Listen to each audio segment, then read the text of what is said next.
오늘 본문 말씀 보시겠습니다. 오늘의 말씀은 마가복음 8장 34절에서 38절까지의 말씀 되겠습니다. 오늘 본문 말씀은요, 마가복음 8장 34절에서 38절까지의 말씀입니다.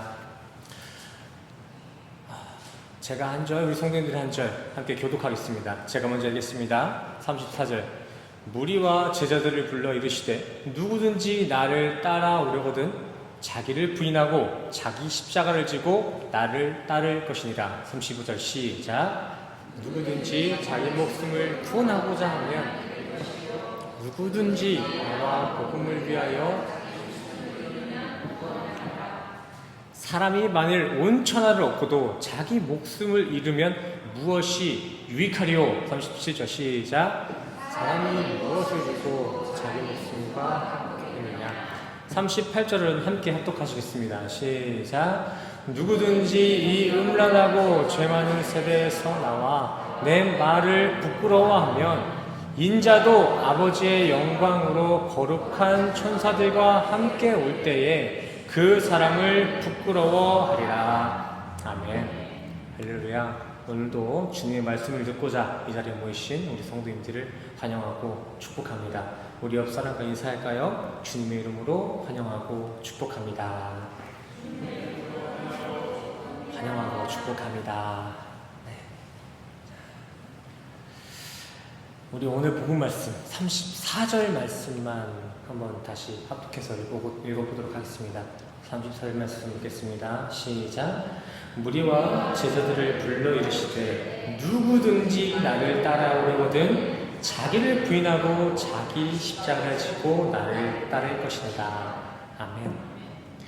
현 시대 기독교 성도들의 신학적인 지식 수준은 정말 어느 시대 때보다도 더 상향 평준화가 되고 있습니다. 성도들이 다 신학 박사이고 석사이며 유대인 전문가가 되고 있어요.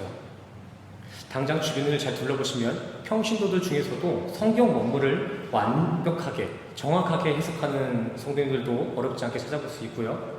또 이스라엘의 역사적 배경이나 문화까지도 이렇게 현지인 수준으로 마스터한 성도님들도 꽤나 많이 보이곤 합니다. 하지만 아이러니한 것은 그러한 신학적인 지식 수준의 발달은 이렇게 많이 발전한 반면 정작 예수의 십자가를 함께 지겠다는 그러한 진짜 성도들의 수는 기하급수적으로 추락하고 있다는 것입니다. 다들 예수가 살았던 당시 그 사회 지리에는 박사가 되고 있는데 예수가 걸었던 그 십자가의 길은 부인합니다. 당시 예수가 사용했던 그 언어, 문화 측면에서는 이제 다들 교수급이 되어 있는데 예수가 살았던 그 자기 부인의 삶은 극구 외면하고 있습니다. 이뿐만이 아닙니다. 조금 더 실생활에 들어가 보면 생각보다도 많은 사람들이 예수를 자신의 사회적 입지보다 낮게 여기는 경우가 너무나 많이 발견됩니다. 내 사회적 입지보다 예수를 더 하찮게 여기는 경우가 많아요. 기독교가 자신의 사회적 입지에 조금이라도 안 좋은 영향을 준다거나 삶의 형편에 조금이라도 기독교가 손해를 본다면은 곧장 기독교를 버려버립니다. 타종교로 개종해버려요. 당장 이번 팬데믹 기간 1년 동안만 봐도 교회를 떠난 성도의 수가 120만 명이라고 합니다. 120만 명. 비대면 예배를 드리는 성도가 120만 명이 아니라 교회를 떠나간 그 질병 하나가 교회를 떠나게 했던 성도의 수가 120만 명이라는 것입니다. 이렇게 우리 현대 기독교인들은 머리만 커지고 신앙생활엔 문외한이 되었습니다. 아기가 됐어요. 초보가 되었습니다. 왜 이렇게 되었을까요? 왜 이렇게 기독교가 개복치 마냥 이렇게 연약해졌을까요? 기독교가 연약해진 이유 뭐라고 생각하세요? 질병 하나에도 이렇게 120만 명이 후루룩 떨쳐 없어져 버리는 이러한 연약한 교회 같은 이유가 무엇일까요?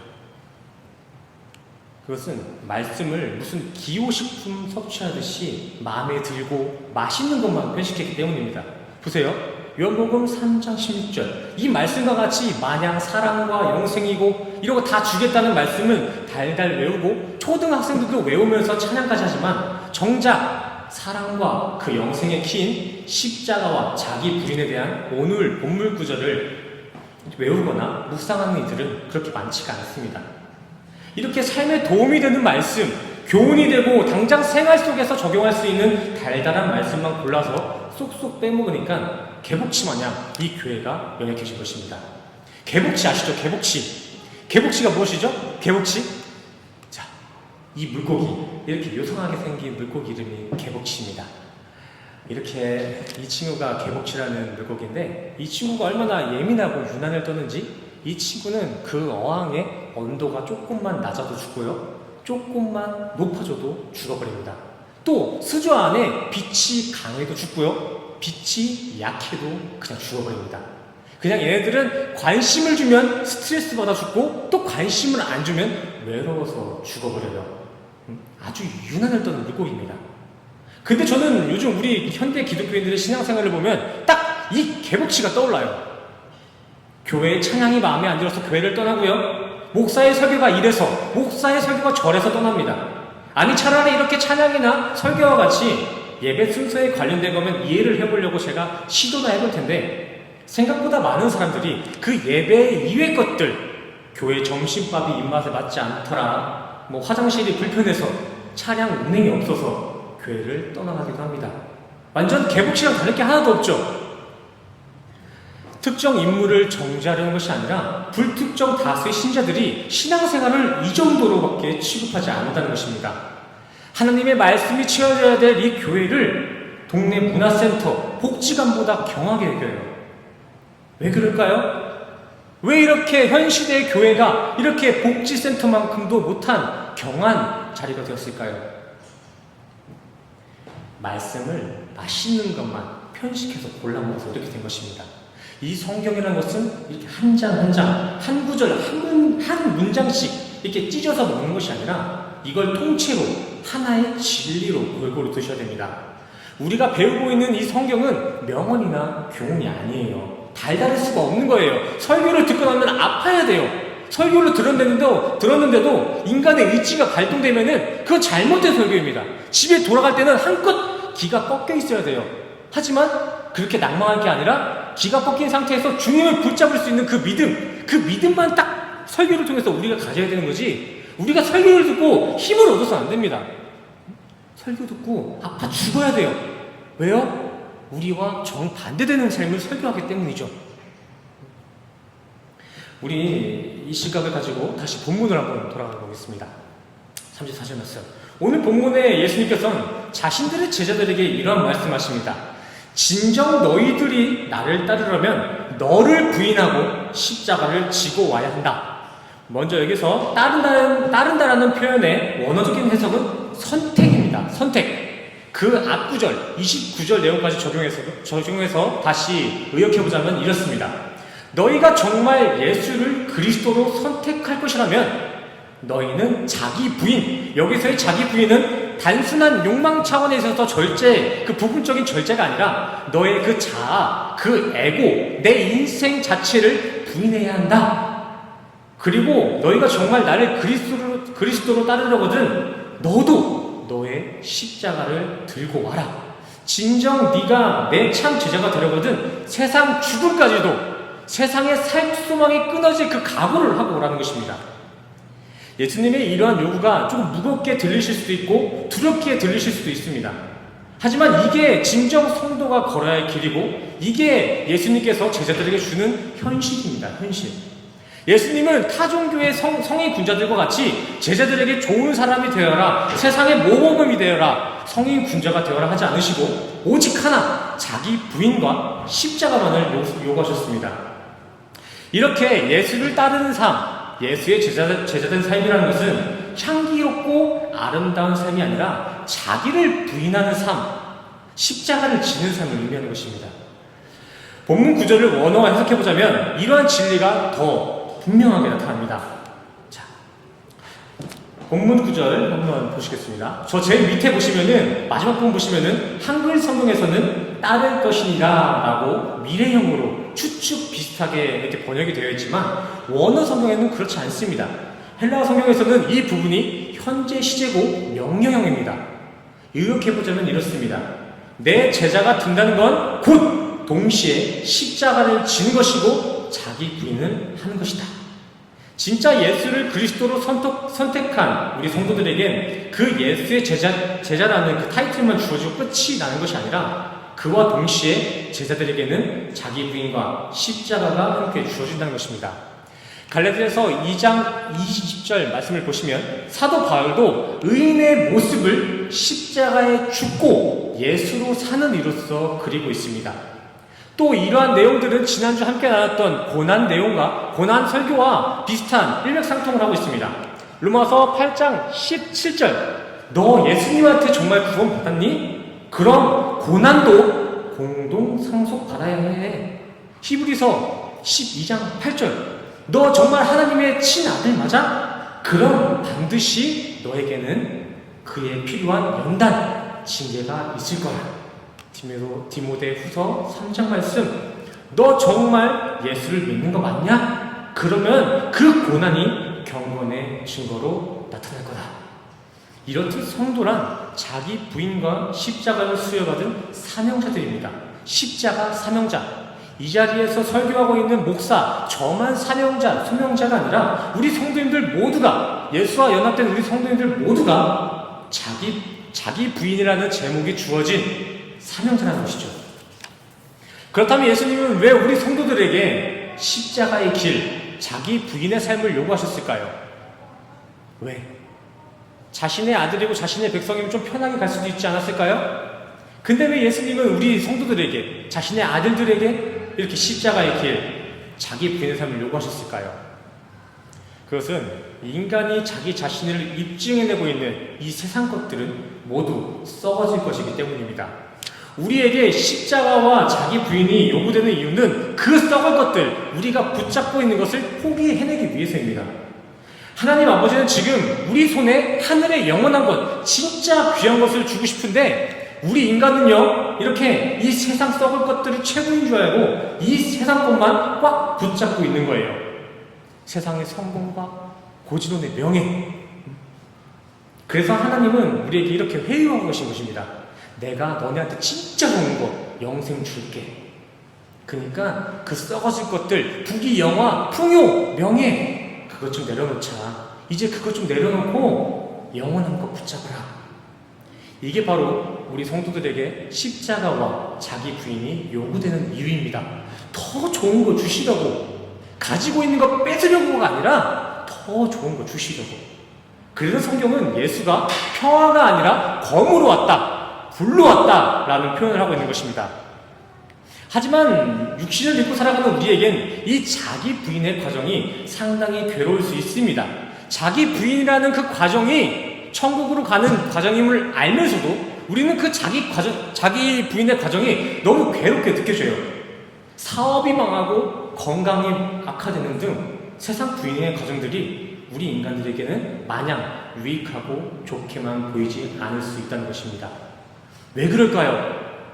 이 자기 부인의 길, 십자가의 길, 저 손을 털어내는 그 행위가 우리의 구원의 길임을 알면서도 왜 우리는 이렇게 그 고난을 힘들어할까요? 우리는 아직 이 육을 입고 있는데 예수님의 말씀의 검이 그 육을 갈기갈기 찢어내고 불태우니까 너무 괴로운 것입니다. 근데 우리가 반드시 이 상황 가운데 기억해야 될 것은 하나님은 우리에게 그러한 가정을 주실 때 분명한 목적을 가지고 계신다는 것입니다. 그냥 우리에게 고난을 주신다거나 그냥 우리의 몸을 찢어내시는 것이 아닙니다. 하나님은 세상 풍요보다, 저 부귀 영화보다 더 풍성한 것, 그 세상 부요보다 더 진귀한 것을 주시기 위해 선한 목적을 가지고 우리의 인생을 먼저 탈탈 털어내신다는 것입니다. 우리가 지고 있는 저 두 개를 탈탈 털어내야 하나님이 주시는 영생을 붙잡을 수 있으니까 저 두 손을 털어내게 하신다는 것이죠. 하나님은 이렇게 환난을 인내로써, 또 인내를 연단으로써, 연단이 결국 소망으로써 이뤄내세요. 그래서 우리 기독교인들에게는 고난이란 선물입니다. 그리고 자기 부인과 십자가의 길도 유익이다 라는 말이 있는 거예요. 그 십자가의 길 또한 천국으로 이어질 거니까, 우리의 비어진 이 손 가운데는 하나님의 선이 쳐질 것이니까. 그래서 고난과 자기 부인은 우리 성도들에게 유익이며 선물이라는 것입니다. 다시 본문으로 가보겠습니다. 예수님은 이어서 이렇게 말씀하십니다. 누구든지 자기 목숨을 구원하고자 하면 잃을 것이요 누구든지 나의 복음을 위하여 자기 목숨을 잃으면 구원하리라. 사람이 만일 온 천하를 얻고도 자기 목숨을 잃으면 무엇이 유익하리요? 사람이 무엇을 주고 자기 목숨과 바꾸겠느냐? 34절 말씀의 연장선입니다. 다시 한번 자기 부인과 십자가를 강조하고 계신 거예요. 자기 부인의 십자가만이 구원의 길이다. 세상 천하를 다 준다고 해도 너 내일 죽으면 그거 암짝도 소용없다는 것입니다. 맞습니다. 설령 우리에게 뜻밖의 행운으로 세상 천하의 명예와 천만금이 주어진다고 해도 다음날 아니면 1시간 뒤에 사망이 예고되어진다면 그 천만금과 명예는 무슨 소용일까요? 아무 소용 없습니다. 죽음 앞에 어떤 것도 힘을 낼 수 있는 게 아무것도 없습니다. 왜요? 그 천만금과 명예는 죽고 나서 한 푼도 못 들고 가기 때문입니다. 그 천만금이 우리를 천국에 보내주는 것이 아니라는 것이죠. 세상의 것들은 영원한 그 천국을 사모하는 우리 성도들이 품어야 될 비전이 아닙니다. 성도가 세상을 사랑하고 세상에 소망을 두는 것은 영적 불륜이에요. 불륜. 오늘 본문 38절에서도 이 세상을 어떻게 표현하고 있나요? 이 음란하고 죄 많은 세상이라고 표현하고 있습니다. 우리가 이 육을 입고 있지만 육을 의지해서는 안 되는 것처럼 우리가 이 세상에 살고 있지만 우리는 이 세상을 사랑해서는 안 됩니다. 그것은 하나님이 바라보실 때 음란한 불륜입니다. 38절에 예수님은 이러한 음란한 세상과 불륜에 나버린 그러한 이들을 부끄러워하신다라고 말씀하고 계십니다. 근데 여기서 이 부끄러워한다의 표현은 단순히 수줍어하는 어떤 태도가 아닙니다. 이 부끄러움의 언어적 해석은 저속함, 수치, 쌍스러움을 뜻하는 단어입니다. 하나님은 자신이 아닌 세상을 사랑하고 자신이 아닌 세상에 소망을 두는 이들을 저속하게, 수치스럽게 여기신다는 것이죠. 그렇다면 우리가 이 유한한 이 땅에서 진정 취해야 될 것은 무엇일까요? 이 세상은 음란하고 죄됩니다. 하지만 우리는 이 세상 가운데 보내줬어요. 그렇다면 우리는 이 세상 가운데 무엇을 취해야 그게 하나님 앞에 가치 있는 가치가 될까요? 38절 나와 내 말 참 신랑이신 예수 그리스도와 그의 말씀 하나님의 진리가 담긴 성경 말씀을 우리 인생 가운데 잘 담아내는 것이 우리 성도들이 이 땅에서 품어내야 할 참된 인생의 가치입니다. 우리는 이 땅에서 반드시 예수를 만나야 합니다. 그리스도인이 되길, 성령과 하나 되기를 아주 목숨을 걸어야 돼요. 예수 안 만나고는 천국 절대 못 갑니다. 우리 성도들은 천국 가고 싶으시면, 구원받고 싶으시면 그리스도인이 되기를, 성령과 하나 되기를 목숨 거셔야 합니다. 디모데전서 5장 6절 말씀을 보시면 하나님은 세상에 만족하고 예수를 만나지 않는 이들을 살았으나 죽었다라고 표현합니다. 예수 만나기 이전의 인간은 죽은 시체와 다를 게 없다는 것입니다. 로마서 7장의 사도 바울도 이 육신을 뭐라고 표현하죠? 사망의 몸, 살았으나 죽은 몸이라고 표현합니다. 하지만 이러한 복음을 하나도 모르는 이 세상 사람들은 겁도 없이 기독교인들을 박해합니다. 바보 취급해요. 이 포스트 모더니즘의 시대는 예수를 주로 시인하고 있는 우리 그리스도인들을 세상의 기대꽃 하나 없고 현실 감각에 떨어지는 무지성한 심신미약자 정도로 취급하곤 합니다. 38절의 표현처럼 현 시대는 우리 기독교인들을 부끄러워해요. 우리 기독교인들을 저속하게 여긴다고요. 하지만 우리 성도는 이 음란한 세상에 동요되어서는 안 됩니다. 세상 사람들 모두가 기독교를 부끄러워하고 이렇게 핍박한다고 해도 우리 성도는 자신이 그리스도임을 자랑해야 되며 그 그리스도라는 그 신분을 끝까지 잘 수호해내셔야 됩니다. 왜일까요? 왜 남들이 욕하는 그 길, 남들이 욕하는 그리스도의 신분을 우리는 왜 끝까지 수호해야 할까요? 그게 바로 천국의 열쇠이기 때문입니다. 그리스도인이 곧 천국 백성을 의미하는 거예요. 그리스도인 따로, 이 세상에서 성령과 연합된 그리스도인 따로, 저 천국에서 살 사람 따로가 아니라 그리스도인은 곧 천국 백성을 의미하는 것이기 때문입니다. 우리는 죽기까지 이거 잘 수호하고 가야 돼요. 이건 우리의 임무입니다. 사명이에요. 오늘 본문 바로 뒷장, 이제 9장 1절을 보시면 죽지 않고, 이거 아닌데? 자, 9장 1절. 죽지도 않고 이 세상에서도 하나님의 나라를 보는 사람들이 있다라고 기록되고 있는데, 그 하나님의 나라를 맛보는 이들이 바로 우리 성도들입니다. 우리 성도들. 이는 곧 세상을 사랑하지 않고 오직 하나님과 동행하는 삶, 나는 죽고 예수도 사랑하는 우리 성도들의 삶이 바로 하나님의 나라라는 것입니다. 저는 우리 성도님들 모두가 지금부터 이 땅에서부터 하나님의 나라를 맛보고 보실 수 있기를 간절히 소원합니다.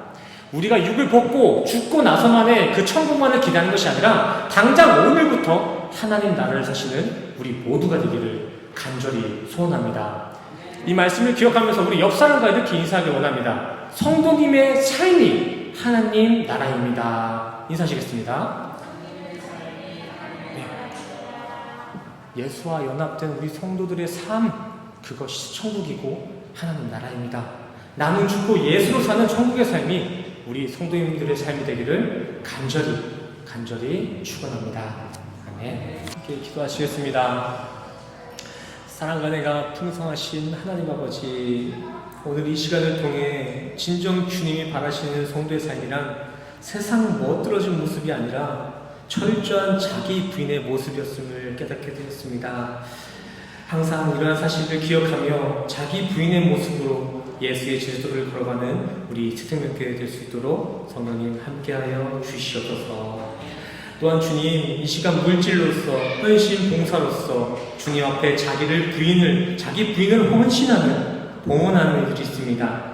이들이 이렇게 주님 앞에 비워낸 손을 영생으로 보호하여 주시옵소서. 주님, 이제 우리 성도들 예배당을 나가서 다시 세상에서의 한 주를 살아갑니다.